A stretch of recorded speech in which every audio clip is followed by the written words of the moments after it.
Good morning, everyone. Myself, Dr. Krishnamurthy, working as Assistant Professor in the Department of Chemistry, JSS Arts, Science and Commerce College, Gokak, which is affiliated to Rani Chennamma University, Belagavi. Today, we'll discuss about the chapter Organometallic Chemistry. This comes in BSc 6th semester paper 1. As we know, the meaning of organometallic compounds. So the organometallic compounds are chemical compounds which contain at least one bond between a metallic element and a carbon atom belonging to an organic molecule. So this is very important. Once again, organometallic compounds are chemical compounds which contain at least one bond between a metallic element and a carbon atom belonging to an organic molecule. Organometallic compounds constitute a very large group of substances that have played a major role in the development of the science of chemistry.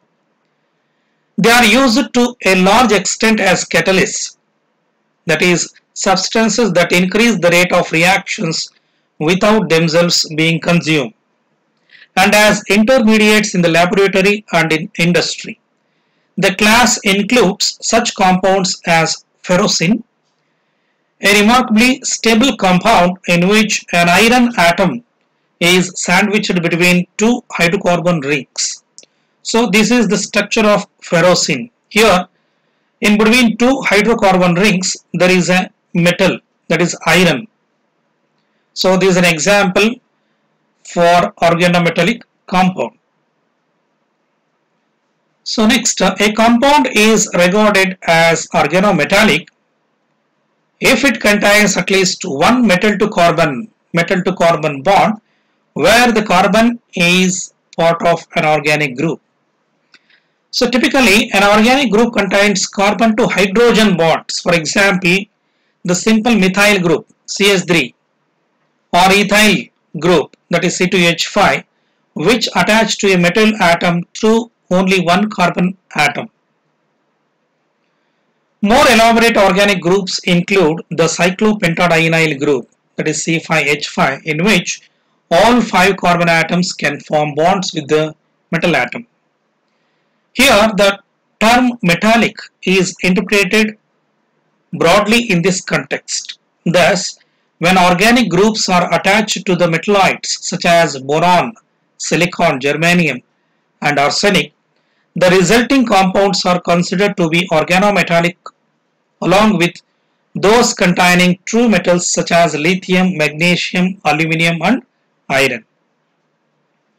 So the metal in an organometallic compound can include most of the elements in the periodic table, with the exception of nitrogen and phosphorus in group 15 and all the elements in group 16, that is oxygen group, and 17, that is halogens, and 18 noble gases.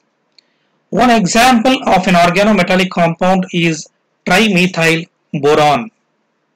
So trimethyl boron is a simple example for organometallic compound. So here carbon attached to a metal, that is boron. So next, in the periodic table, so these are the elements. The shaded elements forms a organometallic compounds. So the main group metals of organometallic compounds are typically considered to be those of S block, that is group 1 and 2, and the heavier elements of the P block, that is group 13 to 15 in the periodic table of elements, and the transition metals include those elements in the D and F blocks, that is group 3 to 12. So these elements forms organometallic compounds in the periodic table. So next, the properties of organometallic compounds. Number 1, the bond between the metal and the carbon atom is often highly covalent in nature. Second one, most of the organometallic compounds exist in solid states, especially the compounds in which the hydrocarbon groups are aromatic or have a ring structure. Third one, the compound consisting of highly electropositive metals such as sodium or lithium are very volatile and can undergo spontaneous combustion. Next, in many cases, organometallic compounds are found to be toxic to humans, especially the compounds that are volatile in nature. Next, these compounds can act as reducing agents, especially the compounds formed by highly electropositive metals. So next, the importance of organometallic compounds. Number one, because of bond polarity, many organometallic compounds have reactivities that have made them important in chemical synthesis. The organomagnesium halides, that is Grignard reagents, for example, are used widely in synthetic organic chemistry, as are organolithium and organoboron compounds. Next, alkyl aluminium compounds are employed in organic synthesis. They are used with titanium salts. They are important kettles in the polymerization of unsaturated hydrocarbons such as ethylene and propylene. The mechanism of action of the titanium-aluminium alkyl catalysts involves interaction between titanium atoms and the double bonds of the hydrocarbons. Next point, organometallic compounds containing lead, tin and mercury are all commercially significant. A large number of organotin compounds, for example, are used as pharmaceuticals, pesticides, stabilizers for polyvinyl chloride and fire retardants. Methyl mercury has caused severe pollution problems as a result of its toxicity. Next point, carbon monoxide reacts readily with many transition metal atoms to form metal carbonyls, themselves a class of organometallics. One of the earliest to be discovered was tetracarbonyl nickel, a volatile nickel compound that became the basis of a process for purifying nickel. Metal carbonyls are employed as catalysts in many reactions in the petrochemical industry. Next, some of the applications of organometallic compounds. So organometallic compounds have a broad range of applications in the field of chemistry. So that is number one, in some commercial chemical reactions, organometallic compounds are used as homogeneous catalysts.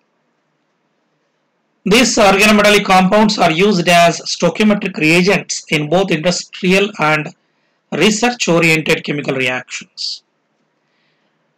Then these compounds are also used in the manufacture of some semiconductors, which requires the use of compounds such as trimethyl gallium, trimethyl aluminium, trimethyl indium, and trimethyl antimony. Next, fourth one, they are also used in the production of light-emitting diodes, that is LEDs. These compounds are employed in bulk hydrogenation processes such as the production of margarine. Next point, these compounds are used as catalysts and reagents during the synthesis of some organic compounds. Next point, the complexes formed from organometallic compounds are very useful in the synthesis of many organic compounds. So these are some applications of organometallic compounds. So next, that is very important, the classification of organometallic compounds. On the basis of the nature of metal-carbon bond, organometallic compounds are classified into three types. One is ionic bonded organometallic compounds, covalent bonded organometallic compounds, multi-centered bonded organometallic compounds. So number one, ionic bonded organometallic compounds. The organometallic compounds of alkali, alkaline earth metals, lanthanides and actinides are predominantly form ionic compounds. These are generally colorless compounds, extremely reactive, non-volatile solids, and insoluble in organic solvents. So these are the examples for ionic bonded organic organometallic compounds. Next, the second one, covalent bonded organometallic compounds. In this, again, two types. One is sigma bonded, second one pi bonded organometallic compounds. So first one, sigma bonded organometallic compounds. These are the compounds in which carbon atom of the organic ligand is bonded to the metal by a 2 electron 2 centered covalent bond, generally formed by most of the elements with values of electronegativity are higher than 1. So these are the examples: nickel tetracarbonyl, then ferrocene, etc. So these are the example for sigma bonded organometallic compounds. Next, pi bonded organometallic compounds. These are alkene, alkyne, or some other carbon group has a system of electron in pi orbitals. Overlap of these pi orbitals with vacant orbitals of the metal atom gives rise to arrangement in which the metal atom is bonded to several carbon atoms instead of to one. So these are the examples for pi bonded organometallic compounds. Next, third one, multi-center bonded organometallic compounds. The compounds in which a loosely bonded electron deficient species exist with the coordination of metals like lithium, beryllium, aluminum, etc. So these are the examples. So this classification based on the nature of metal carbon bond in the organometallic compounds. Next, classification of ligands based on hapticity. So what is meaning hapticity?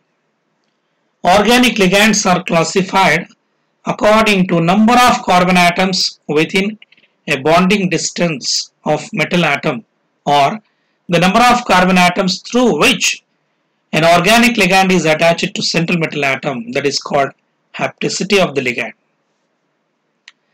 This is represented by the symbol eta appearing before the symbol of the ligand, where eta represents the hapticity of the ligand.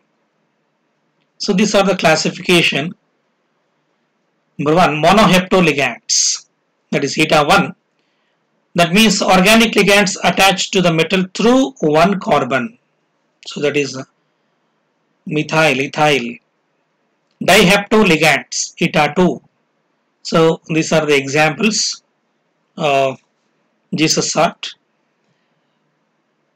Third one, trihaptoligands, eta 3, example allylic radical. Tetrahaptoligands, eta 4, example butadiene. Pentahaptoligands, eta 5, example tyrosine. Hexahaptoligands, eta 6, example dibenzene, chromium. So these are the classification based on the hapticity. So in this class we learn about the organometallic compounds and what are the elements in the periodic table forms organometallic compounds, then importance of organometallic compounds, then applications of organometallic compounds, then classification of organometallic compounds based on the nature of metal carbon and also the based on the hapticity. So we'll learn in this class. Thank you.